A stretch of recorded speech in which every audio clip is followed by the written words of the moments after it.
Uma pergunta mais prática, né? Eu vi que seu escritório ele se caracteriza ali por ser uma consultoria especializada em empresa familiar e você até se descreve como um conselheiro de empresa familiar. Na prática, como funciona? Como é que vocês ajudam as empresas desse tipo?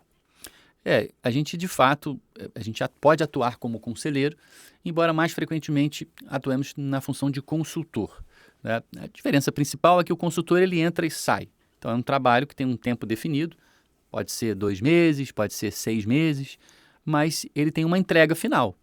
E aí o que é uma necessidade de uma empresa familiar? Geralmente ela não tem uma estratégia definida, e aí você tem que chegar para construir um planejamento estratégico, mas que é compartilhado com a família, que tem que saber navegar as conversas com as pessoas, né? Então, eu digo que é um planejamento estratégico tridimensional, porque ele envolve não só a empresa, mas também a família e o dinheiro, o patrimônio. Porque a empresa familiar, muitas vezes, tem essa segunda fonte de renda, muito ligada a imóveis, tá? Da maioria dos casos. Uhum. Mas o fato é que o planejamento, se ele não é feito de forma integrada, ele simplesmente não vai ser seguido. Então, isso é um exemplo, né? Outro tipo de intervenção nossa é com relação a organizar financeiramente, porque as empresas familiares, elas também improvisam muito a questão da gestão dos seus números, seja porque não registram direito, ou porque não analisam bem, não tomam as decisões da forma mais profissional, mesmo quando já faturam muito. Eu já peguei casos com empresas faturando 50 milhões por ano, 100 milhões por ano, mas que ainda lidavam com o dinheiro como se estivessem administrando um botequim, né, ou uma barraca de churros, né? Enfim, nada contra o botequim, inclusive já atendi alguns que lucravam bastante. Mas chega uma hora que um pequeno erro seu, se aquele erro ele representa 1% do que você movimentou, caramba, se você movimentou 100 milhões, você perdeu 1 milhão. Porque improvisou, porque exagerou na emoção, exagerou na informalidade. Então as nossas intervenções, elas vão muito nessa direção.